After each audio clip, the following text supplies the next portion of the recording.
Amém, queridos. Nós vamos permanecer no livro de Lucas. Peço que você retorne apenas alguns capítulos. Nós estamos em Lucas, capítulo 6.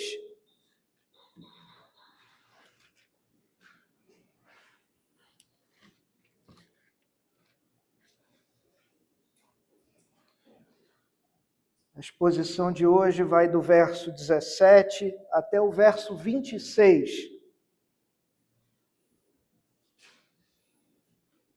Lucas capítulo 6, nós vamos fazer a leitura do verso 17 até o verso 26. Todos estão? Amém? Diz assim, então, a palavra do nosso Deus.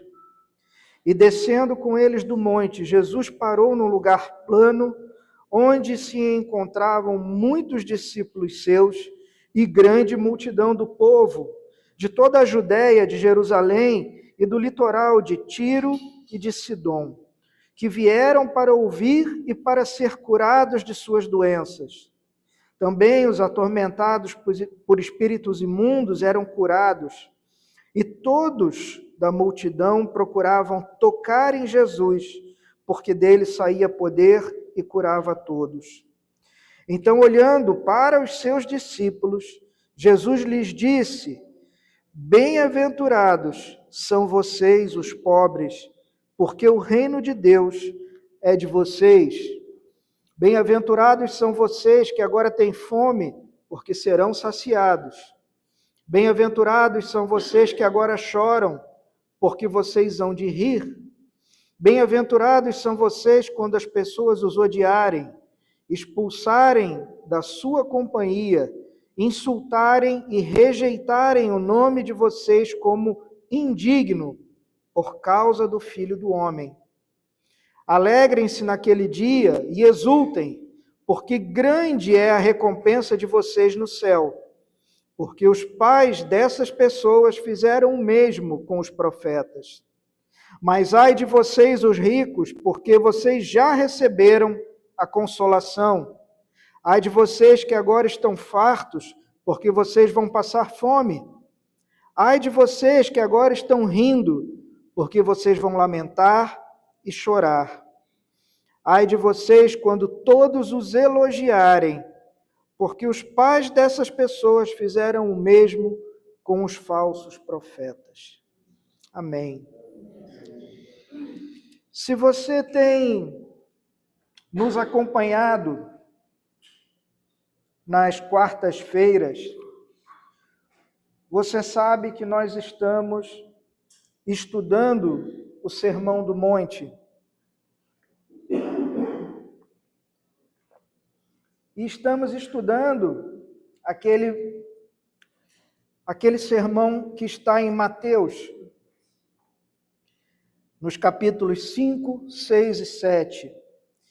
E agora aqui, na exposição do Evangelho de Lucas, nós vamos nos deparar o que seria o mesmo Sermão do Monte, escrito por outro evangelista, e que começa aqui no verso 17, e ele vai se estender até o final do capítulo 6.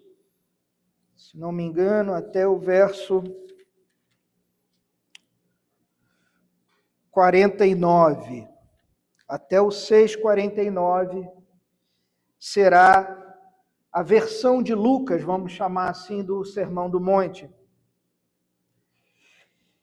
E é interessante porque essa passagem ela vem para nós aqui logo depois da escolha dos 12 apóstolos, onde o Senhor, diante daquele grupo de discípulos, ele sobe ao monte, ele escolhe os 12 apóstolos, e o texto vai nos falar que, descendo com eles do monte, Jesus parou no lugar plano.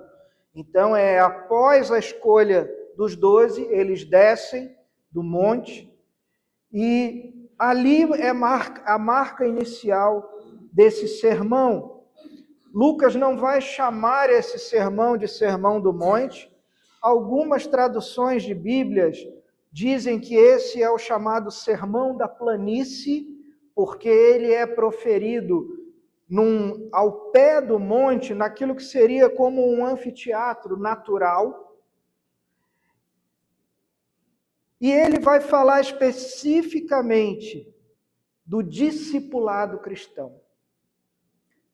Da mesma forma, até o verso 49 do capítulo 6, o que Jesus vai dizer para nós, através das palavras de Lucas, diz respeito ao discipulado cristão. É esse sermão que vai servir como parâmetro, como base, para o papel que aqueles discípulos vão precisar desempenhar daquele ponto em diante, até a crucificação e a ressurreição, e são esses os pontos que os apóstolos vão usar como base e que vão pregar à igreja em Atos, a igreja que está em formação, e é a mesma palavra que será usada por Paulo para também pregar às igrejas na Ásia. Ou seja, a mensagem única de Jesus, ela é distribuída para o mundo inteiro, e em especial aqui falando sobre discipulado.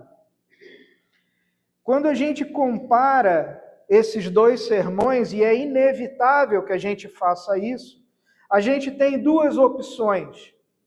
Na verdade, se você for buscar e estudar, você vai encontrar 3 opções, mas a terceira é absolutamente inviável. Então, nós temos 2 grandes opções. Primeiro, os 2 evangelistas, tanto Mateus quanto Lucas, estão registrando o mesmo sermão. Mas cada um desses evangelistas, ele vai relatar diferentes seções desse sermão e vai dar diferentes ênfases. Mateus está escrevendo aos judeus. O texto de Mateus é um judeu escrevendo a judeus. O objetivo de Mateus é mostrar ao povo judeu que Jesus é o Messias prometido. O texto de Lucas já é escrito para um outro público. E é importante, quando a gente abre a nossa Bíblia e começa a ler, que a gente tenha essa preocupação de quem escreveu, de para quem foi escrito, porque eu posso simplesmente olhar e falar, poxa, tem alguma coisa errada, porque Mateus vai usar 3 capítulos inteiros para falar desse sermão, ele é muito grande. Lucas vai usar um pedacinho de um capítulo, que vai do verso 17 ao verso 49. Nós não podemos cair no erro de achar que existe um erro na Bíblia Sagrada, porque aprendemos que a Bíblia interpreta a Bíblia. Então, por isso, temos que olhar e entender por que 2 evangelistas estão retratando de maneira diferente esse sermão.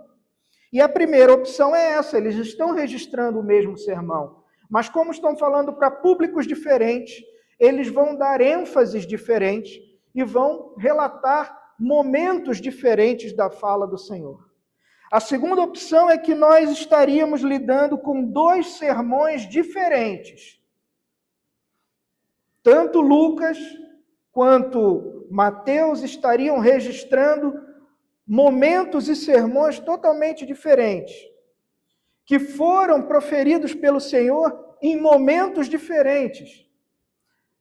Mas, como Jesus era um pregador itinerante, ele repetia alguns dos temas das suas pregações. Então, é por isso que você percebe como se você fosse assistindo um pregador itinerante pregando em vários lugares, e você está registrando isso como se fosse um biógrafo do Senhor para escrever esse evangelho, você vai registrar momentos diferentes, você vai registrar partes diferentes. Essas 2 opções, elas são possíveis, essas 2 opções são viáveis, e não existe dentro da nossa tradição reformada nenhum direcionamento em que devemos lidar com a primeira ou com a segunda opção. Somos livres para ler os dois textos e entender que qualquer uma dessas duas opções é viável. As duas estão registrando o mesmo ensinamento, porém, os dois sermões precisam ser interpretados de maneira diferente. E nós vamos ver aqui o porquê e como fazemos isso. Então, quando começamos ali no verso 17, que seria como se fosse uma preparação desse sermão, ele começa efetivamente no verso 20, nós percebemos que ele é um equivalente bem mais curtinho do que aquele que Mateus relata, que leva todo o capítulo 5, todo o capítulo 6 e todo o capítulo 7 do seu livro. É interessante que os dois sermões, eles começam da mesma maneira, com as bem-aventuranças, e eles terminam exatamente da mesma maneira, com a parábola que o Senhor Jesus conta a respeito das duas casas. Você deve se lembrar aquele homem que construiu a sua casa sobre a rocha e o homem que construiu a sua casa sobre a terra ou sobre a areia. Depende da tua tradução. Então, eles começam da mesma maneira e terminam exatamente da mesma maneira. A maior parte daquilo que Lucas vai dizer aqui, que é a versão menor, é paralelo ao discurso de Mateus, que é aquele discurso bem mais longo, embora nós não vamos ter a mesma sequência. E isso vai acontecer nos 4 evangelhos também de maneira bem normal e natural. Mateus também vai incluir no sermão dele vários outros ensinamentos sobre o discipulado. E Lucas também vai registrar esses ensinamentos, só que mais à frente no seu livro. Não necessariamente dentro desse sermão, mas nós vamos pegar vários pontos que lá em Mateus estão dentro do Sermão do Monte e que Lucas vai registrar lá na frente, em outros lugares no seu sermão. Uma outra coisa é que esses dois sermões são explicitamente dirigidos aos discípulos. Quando estudamos o Sermão do Monte em Mateus na quarta-feira e fizemos uma introdução, na verdade fizemos 2 introduções, uma introdução ao Sermão do Monte e uma introdução só sobre as bem-aventuranças. Nós falamos sobre isso. O público desse sermão são os discípulos. E a gente percebe nesse texto, como percebemos no texto de Mateus, que esses discípulos estão também fazendo parte de um grupo maior, chamado multidão. Ou seja, nós temos um grupo de discípulos e temos uma multidão que segue esse cortejo, vamos colocar assim. Então, quando os 12 apóstolos são escolhidos, esse grupo de discípulos é convidado a subir ao monte. Jesus vai escolher os 12 apóstolos e desce do monte, e aí eles se reúnem novamente a esse grupo maior, que Lucas aqui vai colocar como multidão. E os dois, tanto Lucas quanto Mateus, vão se concentrar na maneira como essas pessoas que estão ouvindo o sermão, como elas devem ser diferentes daquelas pessoas que estão no mundo. Mateus faz isso, Lucas faz igualzinho. Aqueles discípulos, e os apóstolos estão dentro dos discípulos, eles devem ser diferentes. Eles devem ter valores diferentes. Eles devem ter um modo de viver diferente. Em Lucas, nós temos 4 bem-aventuranças, e se você esteve conosco na quarta-feira, você sabe que em Mateus nós temos 8 bem-aventuranças.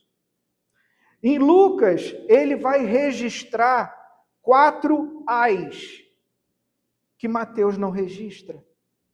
Lucas registra 4 bem-aventuranças e 4 ais que vão se opor, vão ser como se fosse o outro lado da balança para essas 4 bem-aventuranças. Eles também são diferentes, os dois sermões, no fato em que, em Lucas, esse sermão, é dirigido aos discípulos na segunda pessoa do plural. Se você olhar a partir do verso 20, pelo menos nas nossas traduções mais um pouco mais modernas, que usam um português um pouco mais moderno, você vai ver a partir do verso 20, bem-aventurados são vocês. E ele vai seguir, bem-aventurados são vocês, bem-aventurados são vocês. Ele está o tempo inteiro usando a segunda pessoa do plural.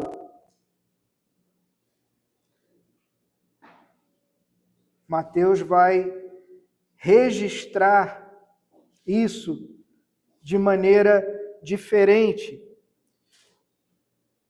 Se você abrir a sua Bíblia em Mateus, capítulo 5,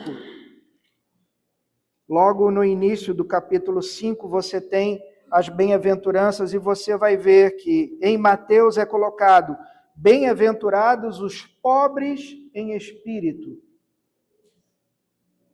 Aqueles que são pobres em espírito. Em Lucas está sendo dito: bem-aventurados são vocês. Existe uma diferença significativa. E como nós já falamos, aqui em Lucas é tratado especificamente a respeito do discipulado. E não vai dizer em relação às pessoas em geral. Em Mateus nós já aprendemos, já passamos das bem-aventuranças, já estamos tratando de como nós devemos viver, já que temos as bem-aventuranças, mas em Mateus já é colocado diferente, já fala o seguinte: se você é crente, se você é cristão, você precisa que essas qualidades brilhem em você. Aqui em Lucas, ele está direcionando e dizendo: vocês, discípulos, não todos, vocês, discípulos, devem ser dessa maneira, devem agir dessa maneira. O Senhor não se dirige à multidão, aparentemente ele vai fazer uma menção à multidão um pouco mais na frente, mas o sermão não é dirigido a essa multidão. Quando olhamos as bem-aventuranças em Mateus, elas têm uma dimensão mais espiritual. Nós vamos falar sobre os humildes de espírito, vamos falar sobre aqueles que têm fome e sede de justiça. Aqui Lucas, e essa é uma característica de todo o Evangelho de Lucas, existe uma preocupação com o pobre, aquele pobre que é fisicamente pobre. Existe uma preocupação com aqueles que não são atendidos como a maioria é atendida, aqueles que são marginalizados, aqueles que estão sem acesso ao que deveriam ter acesso. O destino de todo o Evangelho de Lucas é para essas pessoas. É o foco em que Jesus tem um olhar especial para aqueles que são colocados à parte da sociedade. E é por isso que aqui a gente vai ver os pobres, os que têm fome, e Lucas usa palavras que efetivamente falam de pobreza física, fome física. Não é uma fome de sede de justiça e não é pobreza em espírito, como acontece em Mateus. Então, por conta disso, cada um desses conjuntos das bem-aventuranças precisa ser interpretado de maneira diferente. E aqui nós temos essa fórmula com as 4 bem-aventuranças e 4 ai de vocês.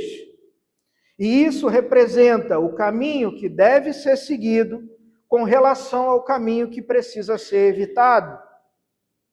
E a descrição dos resultados dessas escolhas vai ser iniciado pela palavrinha pois, que vem logo em seguida.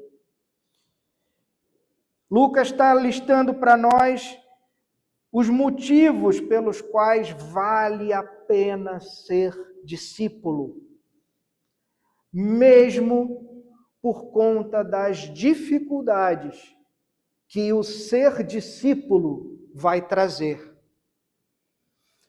Vamos olhar para o nosso texto e acompanhar a partir do verso 17. Lucas fala que o Senhor desce do monte e para em um lugar plano. Ou seja, já vimos que Jesus leva, o grupo de discípulos para o alto do monte, mas depois de escolher os 12 apóstolos, ele desce.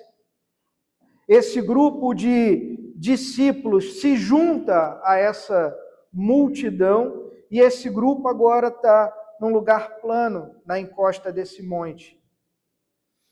No mesmo verso 17, nós vemos que Lucas diz: uma grande multidão de discípulos, um grande número de pessoas. E lá no versículo 13, que não está necessariamente nessa exposição agora, nós somos informados de que havia um círculo amplo daqueles chamados discípulos, e desse grupo saem os 12, e agora a gente vê que esse círculo se junta e forma um grupo que Lucas chama de grande multidão. Mas Lucas nos fala que esse grupo maior não são todos os seguidores de Jesus. Jesus começou a enfrentar uma desaprovação oficial, Jesus começou a ter resistência não só do próprio povo, mas também resistência dos escribas, dos fariseus. Mas apesar desse embate, Jesus tem feito grandes curas, Jesus tem ajudado muitas pessoas e a fama dele tem corrido a região, indo muito além da região da Galileia. E se você olhar ao versículo 18, você percebe que a motivação daquelas pessoas para seguirem o Senhor são motivações as mais diversas. Talvez esse grupo maior, chamado multidão, e que não faz necessariamente parte do grupo de discípulos, a gente percebe porque Lucas fala que vieram para ouvir, para ser curados das suas doenças, e Lucas também diz que pessoas que eram atormentadas por espíritos imundos eram curados. E todos da multidão procuravam tocar em Jesus. Então, a motivação é a mais diversa. Jesus vai, nos 4 evangelhos, tocar nesse ponto. E Lucas vai registrar isso mais para frente. Jesus vai ser muito duro em dizer, olha, existem 2 respostas que você pode dar ao meu chamado. E se você não está pronto para abrir mão e ser meu discípulo, então é como se ele dissesse, você não faz parte do meu reino, você não faz parte da minha bênção, você não faz parte desse grupo. No verso 19, Lucas diz que parece, que saía poder dele, e que esse poder curava a todos que tocavam nele. E aí a primeira coisa que passa pela nossa cabeça, nós aqui no Ocidente, no ano de 2026, é que se eu encosto em alguém e eu estou doente, e eu encosto e sou curado, você vai dizer, meu Deus, isso é mágica. Mas um pouquinho mais na frente, lá no capítulo 8 de Lucas, vai ser registrado uma cura com relação a uma mulher que enfrentava uma hemorragia durante 12 anos, onde ela simplesmente encosta na roupa de Jesus e é curada. E imediatamente Jesus está andando no meio de uma multidão e ele para e ele fala, alguém tocou em mim. E os apóstolos que estão ao redor dele falam, Senhor, o senhor está de brincadeira? Todo mundo está encostando no Senhor. E ele fala, não, vocês não entenderam.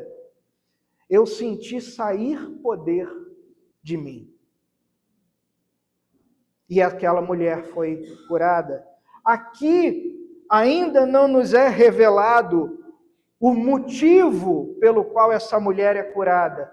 Lá no capítulo 8 de Lucas nós vamos entender, mas nós já podemos fazer um spoiler aqui, contar sobre o que vai acontecer.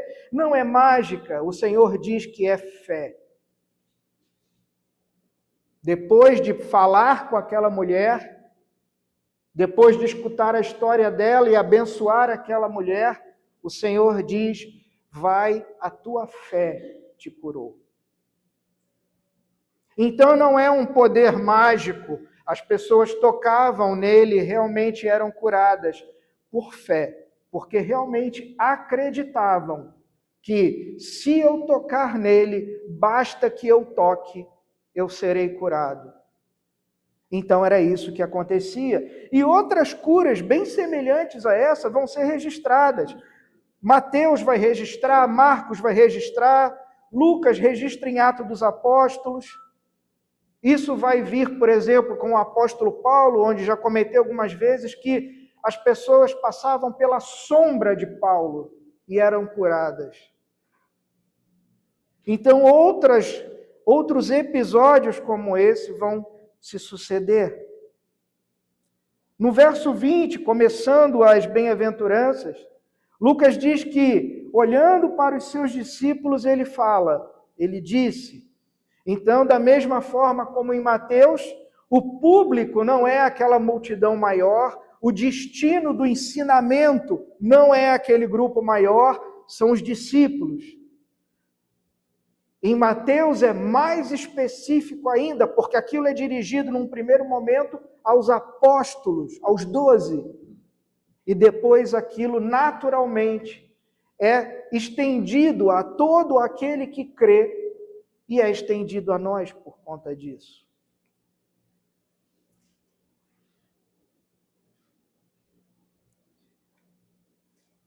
Um pouco mais na frente, ainda no capítulo 6, no verso 46, Jesus vai se direcionar, vai falar algo que seria dirigido àquela população maior que o seguia, aquele pessoal que não fazia parte dos discípulos. Mas isso vai acontecer um pouco mais à frente. E depois do verso 24 até o verso 26, a gente vai ter os ais, que vão contrabalancear as 4 bem-aventuranças que Lucas vai descrever. E nós começamos no próprio verso 20, bem-aventurados são vocês os pobres. E é interessante, logo de cara, que a gente desmistifique, diferente de Mateus, aqui é o pobre físico. Aqui é o pobre que não tem acesso, dinheiro, trabalho. É esse pobre que é mencionado por Lucas aqui. É a pobreza literal.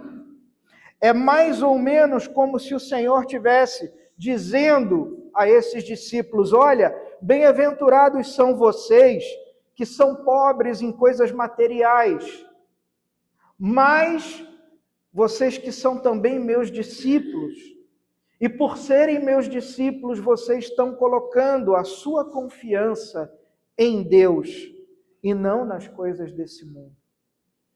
O direcionamento é ao pobre que realmente não tem nada, mas que, apesar de pobre, é discípulo.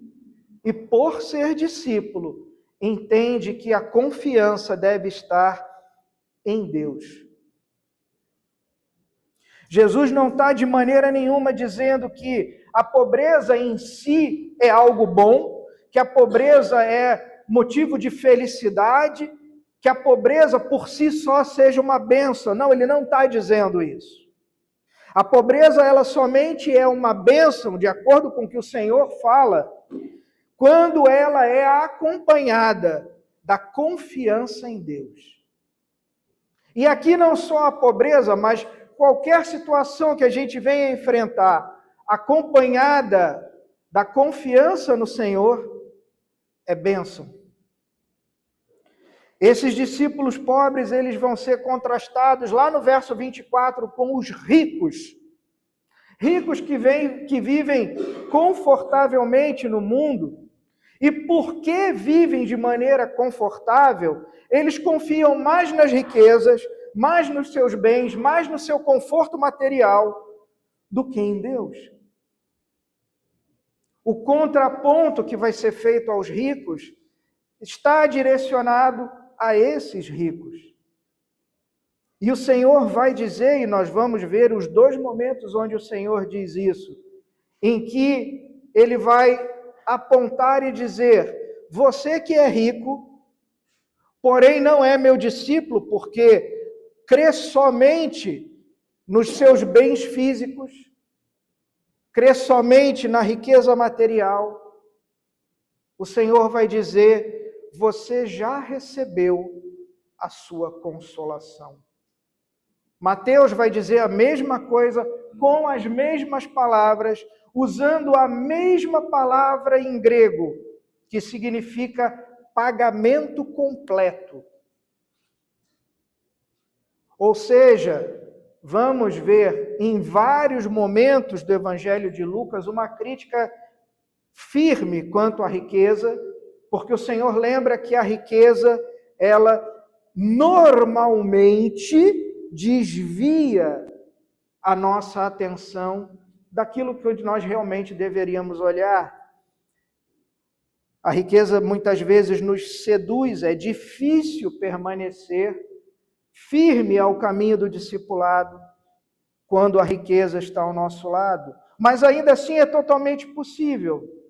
A crítica está naqueles que possuem riquezas e bens, porém confiam nessas riquezas e não na palavra do Senhor. E olhando dessa maneira, a gente vai pressupor que ser discípulo significa perder a sua segurança material. Ser discípulo significa perder bens terrenos que nós temos aqui. Quando Jesus diz para essas pessoas: o reino de Deus é de vocês, nos dá a entender que aqueles que não são discípulos, aqueles que não confiam em Deus, eles estão fora do reino. Eles estão fora da bênção, eles estão fora da salvação que o Senhor traz. No verso 21, Lucas registra: bem-aventurados são vocês que agora têm fome, e depois ele registra: bem-aventurados são vocês que agora choram. E uma vez mais, a linguagem que Lucas usa é a mesma, é a linguagem literal. Mas da mesma forma como a gente viu no verso 20, a ideia não é que a fome mesmo, ou que a tristeza, é a tristeza mesmo, que elas são boas em si só. Não. Ele vai se referir àqueles discípulos que estão fisicamente famintos, estão também famintos pela ajuda do Senhor, estão famintos pela presença do Senhor. Por quê? Porque são discípulos. E sendo discípulos, confiam em Deus. A mensagem do Senhor é de que essa fome não vai durar para sempre. Que Deus haverá de suprir essa necessidade. E ele nos fala isso no verso 21, porque serão saciados. Aceitar uma vida de fome, aceitar uma vida de tristeza agora, como discípulo de Jesus, é algo bom. Por quê? Porque existe a promessa da satisfação no futuro. Existe a promessa de que, olha, essa fome, essa tristeza não vai durar para sempre. Vocês serão saciados. Vocês haverão de rir, toda lágrima será enxugada. Mas a promessa aos discípulos não é para essa vida.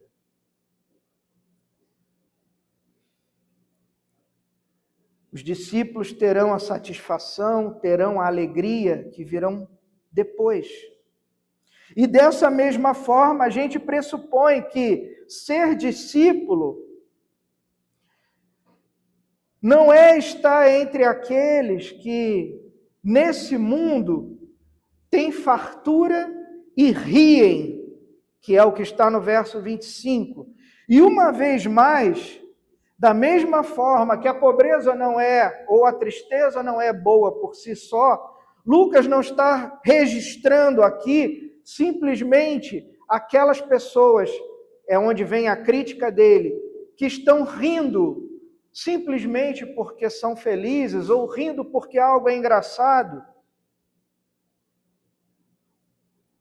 A crítica que o Senhor faz e que Lucas registra são aos ricos que, porque são ricos, não confiam no Senhor. A crítica é feita àqueles que estão rindo de maneira arrogante, que estão olhando, enquanto nós estamos pregando o Evangelho, as pessoas têm nos olhado de cima para baixo de maneira arrogante, rindo de nós. Esse pessoal. Ontem à noite, passando rapidamente pelas redes sociais, tinha o registro de uma entrevista de uma pessoa que dizia que evangélico era tudo igual. E que evangélico era o povo mais absurdo e sem noção que existia na face da terra. E quem registrou esse vídeo, esse testemunho, é um pastor reformado aqui da região de Blumenau, conhecido nosso, e que na sequência do registro, ele começa a fazer várias coisas. Lembra da enchente no Rio Grande do Sul, há pouco tempo atrás? Quem foram os primeiros a chegar lá e ajudar? Foram os evangélicos. Quem foram aqueles que fizeram tal coisa? Foram os evangélicos. E ele segue dando mais de 10 exemplos. Então, não cabe essa crítica. Mas aqui, quando se fala daquele que zomba do Evangelho, daquele que é arrogante, daquele que ri do jeito que aquela mulher estava rindo naquele vídeo, essa crítica são a essas pessoas. Não a pessoa que simplesmente tem posses, não simplesmente porque a pessoa ri porque está feliz. Não. A crítica é feita a essa pessoa que rico, porém não confia em Deus. Rico em bens físicos, não é rico em fé. Aquele que ri de maneira arrogante, aquele que zomba. Não aquele como nós que, apesar da pobreza, apesar da tristeza na vida, nós rimos, porque nós encontramos satisfação, nós encontramos alegria na salvação. Nós encontramos paz. Por quê? Porque cremos no Senhor e nas suas promessas. Permanecemos firmes nas promessas, como nós cantamos. Independente do estado que nós estamos enfrentando ou da condição aqui que nós enfrentamos. Aí chegamos ao verso 22, onde Lucas diz: bem-aventurados são vocês quando as pessoas os odeiam. E quando nós estamos passando por lá em Mateus, no Sermão do Monte, entendemos que, por causa de todas aquelas bem-aventuranças, nós seremos perseguidos. E aqui, mais uma vez, parece se tratar da mesma coisa. E, uma vez mais, específico aos discípulos, porque esses discípulos que estão ali naquele grupo menor, eles serão rejeitados, eles serão maltratados, tudo por causa do nome de Jesus Cristo. Foi com eles lá. Como Lucas registra, foi também o que aconteceu em Atos. É o que acontece hoje no mundo. Olha aquele mapa pintado de vermelho e repara ali pessoas que simplesmente por abrirem a boca são mortas. Carregar uma Bíblia é sentença de morte. Se reunir com outras pessoas para orar é sentença de morte. Mas bem-aventurados esses quando as pessoas os odiarem. Mas não porque fizemos algo errado, não porque demos um péssimo testemunho do Evangelho, como a igreja no Brasil tem feito. Não. Aqueles perseguidos e odiados por causa do nome do Filho do Homem. Essa situação é resultado direto da lealdade dessas pessoas, da nossa lealdade a Jesus. O Senhor tem consciência de que o seu ministério está cada vez mais trazendo mais oposição violenta. Sabe que todos aqueles que vierem depois dele e se identificarem com o Evangelho, com a pregação da palavra, eles serão hostilizados. Lucas ainda diz aqui, expulsarem vocês, e isso não é só exclusão social, porque um pouco mais na frente, como o texto que o próprio Breda leu para nós agora, em que o Senhor Jesus diz, olha, se vocês não estiverem prontos a deixar pai, mãe, esposa, família, por causa do meu nome, nem venham, porque vocês não podem ser meus discípulos. Esses homens e essas mulheres simplesmente abriram mão de tudo para serem discípulos. E mais na frente, esses homens, principalmente, vão ser expulsos das sinagogas. Alguns vão ser expulsos das suas próprias famílias. Porque resolveram seguir a Jesus, mas a família não resolveu. E por conta disso serão expulsos das suas próprias famílias. Verso 23, Lucas diz, regozijem-se nesse dia, ou seja, a rejeição como um motivo de alegria, um motivo de felicidade, ele vai ser explicado aí por duas frases que Lucas coloca. Uma frase voltada para o futuro e uma frase voltada para o passado. Olha o verso 23. Alegrem-se, exultem naquele dia, alegrem-se naquele dia e exultem, porque grande é a recompensa de vocês no céu. Ele aponta para o futuro dizendo, a recompensa de vocês está no céu. E ele coloca uma outra frase agora para o passado, porque os pais dessas pessoas fizeram o mesmo com os profetas. Ele aponta para os profetas do Antigo Testamento. Ou seja, você é discípulo, como aqueles homens eram também, então nós podemos aguardar com expectativa, com alegria e felicidade, que no céu existe algo esperando por cada um de nós. É por isso que o Senhor fala, tanto no verso 20 quanto no verso 21, a saciedade que nós teremos e o riso que nós teremos no futuro.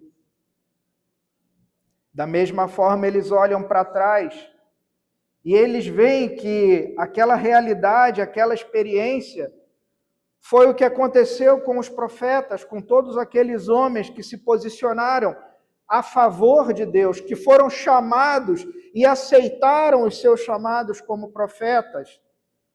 Só que se colocar a favor de Deus imediatamente significa se colocar contra um mundo rebelde, contra um mundo violento, o mesmo mundo rebelde contra o Senhor, o mesmo mundo violento que nós temos hoje. E o Antigo Testamento é todo repleto desses exemplos, e talvez se você já leu os profetas, tanto os profetas maiores quanto os menores, isso fique mais claro do que nunca com Jeremias. Porque da perspectiva humana, aquele homem fracassou, ele teve uma vida infeliz. Mas do ponto de vista de Deus, ele cumpriu a sua missão. E aí o nosso texto chega até os versos do 24 ao 26, onde é registrado os ais. O oposto dessas 4 bem-aventuranças. Em todos esses aspectos que Lucas registra aqui, que o Senhor nos fala, parece que, à primeira vista, a vida dessas pessoas era uma vida feliz, bem-sucedida, pessoas que eram ricas, pessoas que tinham bens materiais, pessoas que riam, que se fartavam. Mas o Senhor fala que no final, essas vidas, se isso tudo não for direcionado para o Senhor, se isso tudo não for direcionado, não for transformado em confiança, em coração transformado, essas vidas são vazias. Aqueles que confiam somente na riqueza e não confiam no Senhor. Aqueles que são fartos, a sua despensa está cheia, eles não têm preocupação, mas eles também não têm fé em Deus. Aqueles que estão rindo de maneira debochada, arrogante.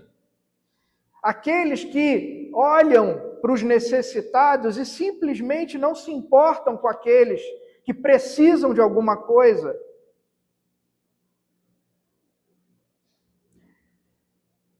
Como vimos também no nosso estudo de Mateus, lá no Sermão do Monte, onde o Senhor nos traz mais uma advertência, e que ela, da mesma forma, é colocada aqui. O Senhor diz que nós devemos ter cuidado quando recebemos muitos elogios. E da mesma forma, Lucas vai usar esse mesmo registro aqui. Quando nós estamos sendo elogiados, é um motivo de atenção, porque se nós estamos com a nossa vida vivendo o Evangelho, se nós estamos com a nossa boca pregando o Evangelho que está registrado na Bíblia Sagrada, nós não vamos receber elogios, nós vamos ser perseguidos. As pessoas vão partir para a violência contra cada um de nós, porque a gente já viu que o Evangelho ofende. O Evangelho não dá tapinha no ombro, o Evangelho não passa a mão na cabeça, o Evangelho tira cada um de nós da nossa zona de conforto. Então, se você está vivendo e as pessoas estão elogiando, parece que sua vida não tem sido o brilho, o sal, a luz do Evangelho. E aqui é da mesma forma, porque os falsos mestres, os falsos profetas, e eles estão também registrados no Antigo Testamento, eles falavam aquilo que o povo queria ouvir. A internet está cheia disso. Abre no YouTube, digita o que você quiser, buscando alguma mensagem de felicidade, alguma mensagem de você é sensacional, você pode ser o que você quiser. Você é dono da sua vida. Ou qualquer outra mentira, porque todas essas que eu falei são mentiras de acordo com o texto bíblico. Procura qualquer uma delas e você vai encontrar pessoas que se auto-chamam profetas, que se auto-intitulam como cristãos, e você vai ter ali grandes pregações, grandes discursos. pessoas com grandes números de seguidores, pessoas com grandes números de visualizações. Mas o que o Senhor nos alerta é que isso aconteceu no passado, eram falsos mestres, e eles só tinham essa atenção e essa audiência porque falavam o que as pessoas queriam escutar. Se você escolhesse ser obediente ao Senhor, e como os profetas pregar aquilo que o Senhor nos manda pregar, as pessoas não bateriam palma para você, as pessoas jogariam você do precipício, o que tentaram fazer com o Senhor. Ou as pessoas crucificariam você, o que fizeram com o Senhor. Verdadeiro profeta, quando a gente olha para o Antigo Testamento, ele foi odiado, ele foi excluído, insultado, ele foi desprezado, espancado, torturado e morto. E de uma certa maneira, o que o Senhor está falando é, olha, eu chamei esse grupo, que eu chamo de discípulos, para passar por isso. Você está pronto? Porque é isso que aquelas pessoas lá, em grande parte do mundo, é isso que elas estão passando. Vai até o Google e digita qual a religião mais perseguida do mundo. E eu estou dizendo para você ir no Google, não vai em outro sistema de busca, não. Vai no Google, que é tendencioso. Vai no Google, que tem uma agenda totalmente anticristã. Vai ali e digita religião mais perseguida do mundo. E você vai encontrar, logo no primeiro item lá em cima, que é o cristianismo. São essas pessoas, são aqueles grupos ali. O que Jesus disse para a gente, aqui no verso 24, ele repete lá em Mateus capítulo 6, e lá no capítulo 6 ele vai repetir no verso 2, no verso 5, no verso 16, a mesma coisa, atrás da mesma coisa. Eles já receberam a sua plena recompensa. Se você está recebendo palmas, se você tem recebido elogios, se a pregação que sai da sua boca, se a luz que você brilha, se o sal que você é na vida de outras pessoas tem causado isso, então, meu irmão, minha irmã, aproveita, porque é só isso que você vai receber. É só isso. No futuro, você não vai ter nada disso. Agora, bem-aventurado aquele que resolve obedecer aos caminhos do Senhor, e mesmo debaixo de perseguição, tortura, morte, ódio, resolve abrir a boca e pregar o Evangelho, ou viver uma vida de sal e luz no Evangelho, e que ainda que seja morto, perseguido, odiado, torturado, tem de bom ânimo, porque essa pessoa é bem-aventurada. Porque ao estar no céu junto com o Senhor, essa pessoa vai ser saciada, essa pessoa vai ter felicidade, as suas lágrimas vão ser enxutas.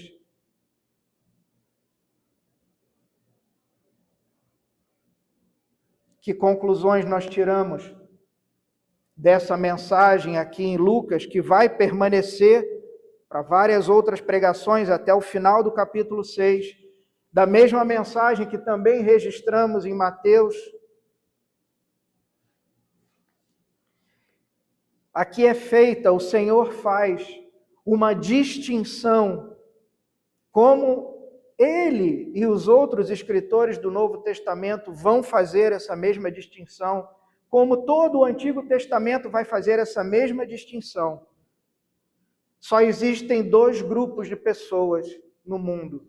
E aqui ele coloca os que são discípulos, que ele chama de vocês, desde o verso 20 até o verso 22, 20, 21 e 22, bem-aventurados são vocês. Então existe esse grupo que ele chama vocês, os discípulos. E existe o outro grupo que não é discípulo. E só existe duas maneiras de cada um de nós responder a essa mensagem do Senhor que está aqui em Lucas 6, da mesma forma que só existe uma maneira de responder ao Sermão do Monte que está em Mateus 5, 6 e 7. A primeira é: você se compromete sinceramente com o reino de Deus, com o discipulado cristão, e você abraça todas as dificuldades que essa escolha possa trazer. Eu vou repetir, eu vou frisar: se comprometer sinceramente com o reino de Deus. Você não vai se comprometer com o Rodrigo. Você não vai se comprometer com o Beto. Você não vai se comprometer com a Igreja Reformada Real. Não. Eu não estou aqui para formar discípulos meus. Eu formo discípulos de Cristo. Então, o seu comprometimento não é comigo. O seu comprometimento é com o reino de Deus. E o abraço ao discipulado, você não vai abraçar as minhas regras, você vai abraçar as regras que o Senhor colocou na palavra dele, de maneira sincera. Ah, mas eu não tenho tempo. O Senhor vai dizer para aquele que pediu mais tempo porque tinha que enterrar, sepultar a sua própria mãe, ele falou: deixe que os mortos sepultem os mortos. Mas essa pessoa simplesmente preferiu abrir mão do discipulado porque tinha que enterrar alguém. O Senhor diz: olha, eu não vim trazer paz entre as pessoas, eu vim trazer separação entre filho e mãe, entre filho e pai, entre famílias, entre nora e sogra.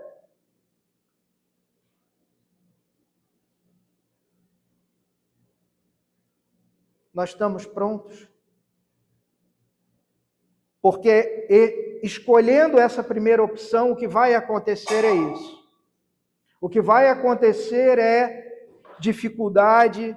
Se você tem alguma coisa, é provável que você perca. O mundo parece que tem fechado o cerco contra a pregação do Evangelho, e que se nós continuarmos levantando a nossa voz, cedo ou tarde, eu não estou falando de que você vai ser cancelado na internet, porque eu pouco ligo para o que a internet fala. Eu estou falando de gente que vai partir para a ignorância e para a violência, contra a vida de cada um de nós que se chama discípulo.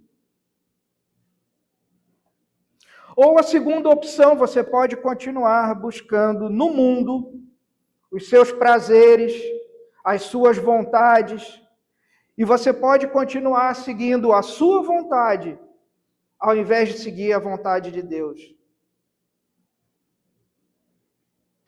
Existe não é uma brincadeira, é algo sério, mas a gente acaba falando e contando como se fosse um tom de brincadeira, de que muitas vezes nesse nosso meio evangélico a gente tem aquela sensação de que o inimigo, o diabo, Satanás, ele está realmente, isso é fato, em guerra contra cada um de nós, mas a gente tem aquela sensação de que o diabo está do outro lado dizendo: olha, você tem que fazer a minha vontade, você tem que fazer a minha vontade.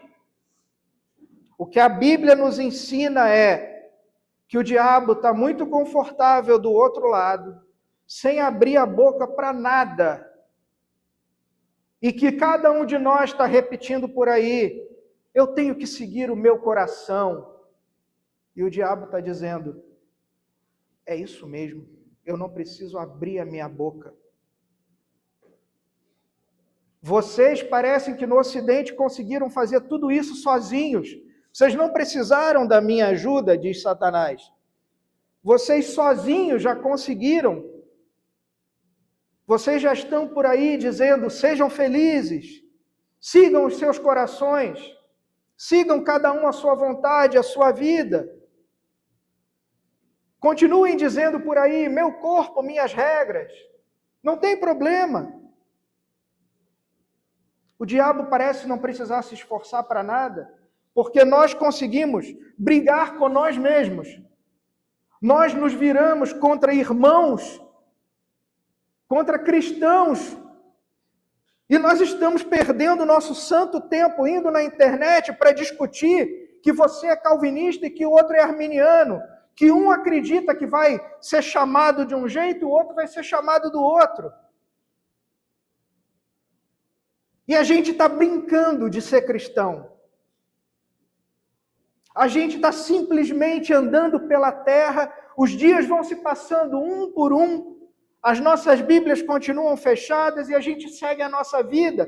Por quê? Porque eu estou sem tempo.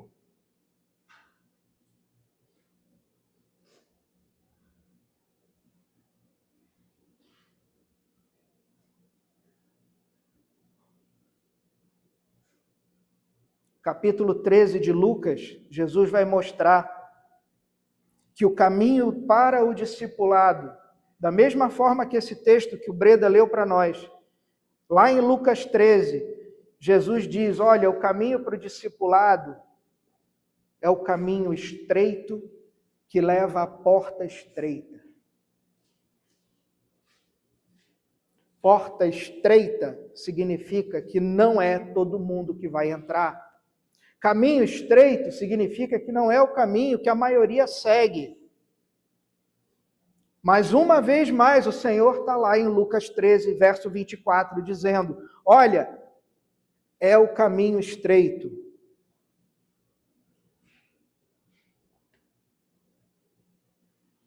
Qual é a sua resposta para a mensagem de Jesus?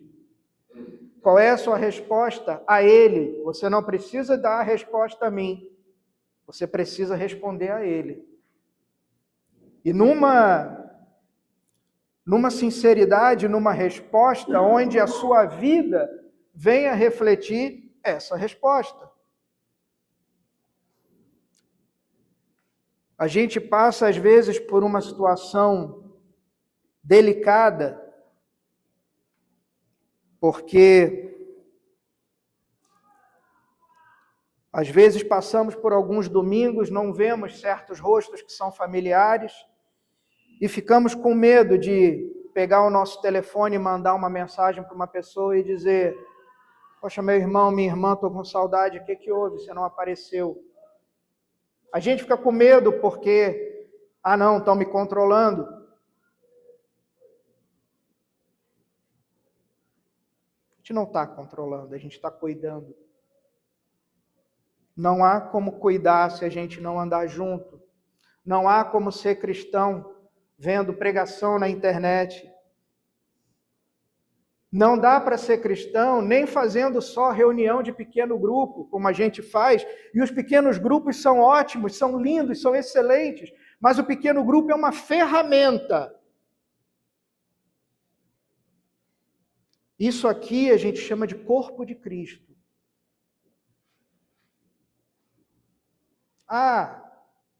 Tive uma dor de barriga. Claro, acontece. Hoje nós brincamos, hoje de manhã com o Édio e com a Mara, porque perguntamos se eram novos membros ou se eram visitantes. Mas a Mara tem enfrentado um tratamento sério contra o câncer. E nem sempre ela vai poder vir. Inclusive, a recomendação médica é que não venha. Mas é aquela história, eu me sinto constrangido, porque se uma pessoa que enfrenta um tratamento com câncer vem aqui, ri comigo, toma café comigo, eu me sinto constrangido. Porque eu não estou passando nem 1/10 do que ela está passando. E eu reclamo. Eu murmuro. Eu tenho vontade de desistir? Sim, pastores têm vontade de desistir. A carga é pesada. Cuidar da vida de outras pessoas é difícil. E nem sempre as pessoas querem ser cuidadas. A gente vive numa sociedade em que Parece que a única coisa que se busca, a única coisa que é valorizada é riqueza, é privilégio, é poder, é dinheiro, são posses. E o que Jesus está falando para mim aqui, essa mensagem é: como é possível, então, no meio dessa sociedade que busca tudo isso, como que é possível entender como bênção, entender como motivo de alegria, pobreza, fome, choro, perseguição? Jesus inverte as coisas. Ele tem falado para nós, domingo após domingo, pregação após pregação, livro após livro: olha, eu não estou interessado nisso. Na verdade, eu não estou interessado no que é externo, eu estou interessado no coração de vocês. Eu estou interessado na sua motivação, naquilo que, por que você faz o que você faz. E como o Beto gosta de dizer, e é bem verdade, ainda dá tempo. As coisas têm se tornado urgentes, dia após dia. Talvez porque, nesse ponto, pode ser, infelizmente, nós temos liberdade demais no nosso país ainda. Porque se nós estivéssemos enfrentando o tipo de perseguição que outros irmãos têm enfrentado, nós estaríamos dando muito mais atenção. E por que eu digo isso? Porque quando a gente tem uma dor de barriga qualquer, a gente fica: ai meu Deus, ora por mim, cuida de mim. E parece que quando o Senhor vai lá, estende a mão poderosa dele e cuida e cura, no dia seguinte a gente já está andando como se Deus não existisse. Parece que permanecer debaixo de um ambiente mais hostil seria algo extremamente benéfico para nós, porque a gente ia dar valor, né? Porque hoje a gente, infelizmente, tem vivido como se Deus não existisse. Vamos orar pedindo que o Senhor realmente estenda a tua mão poderosa e transforme o nosso coração. Oremos. Deus querido, nós te pedimos perdão, Pai. Nós te pedimos perdão porque temos negligenciado o teu chamado ao discipulado, nós temos vivido como se outras coisas fossem mais importantes, Pai, do que responder a esse chamado, do que viver como um filho teu, uma filha tua. Temos andado, Pai, como se tivéssemos todo o tempo do mundo e pudéssemos simplesmente, no último instante, dizer para o Senhor: olha, eu estou aqui, me salva. O Senhor tenha misericórdia de nós, Pai. Nós confessamos que nós não temos andado segundo a tua vontade. Nós pedimos o teu perdão e pedimos que o teu Espírito Santo mude o nosso coração, Pai. Pedimos que o Senhor crie em nós homens e mulheres diferentes. Pedimos que o Senhor, através da tua presença, do teu Santo Espírito, da força do teu Espírito Santo, o Senhor nos encha, nos dê força para enfrentar as dificuldades, nos dê alegria, Pai, por abraçar esse discipulado, não importa o que venha acontecer com cada um de nós. Que nós possamos realmente levantar as nossas vozes e dizer: Pai, eu creio, eu confio, eu entrego a Ti, Senhor, as minhas dúvidas, as minhas dificuldades, eu entrego os meus medos, eu entrego tudo ao Senhor porque eu confio no Senhor. Confio que o Senhor vai lidar com a situação muito melhor do que eu. Sei que isso não vai retirar a minha responsabilidade. Precisarei continuar lutando, te buscando. Sei que as circunstâncias vão ser difíceis. Eu não vou desistir, Senhor. Mas eu confio. Sei que o Senhor vai cuidar de cada um de nós, de cada família aqui, de cada momento de dor, de clamor, de doença. O Senhor está ao nosso lado, porque essa é a sua palavra, Pai. Essa é a sua promessa. Nos leva, Senhor, em segurança das nossas casas. Nos leva, Senhor, de volta aos nossos queridos. Que nós possamos, não só hoje, não só na próxima semana, não só no próximo mês, mas sempre, possamos ser sal, possamos ser luz nesse mundo que precisa tanto de nós, Pai.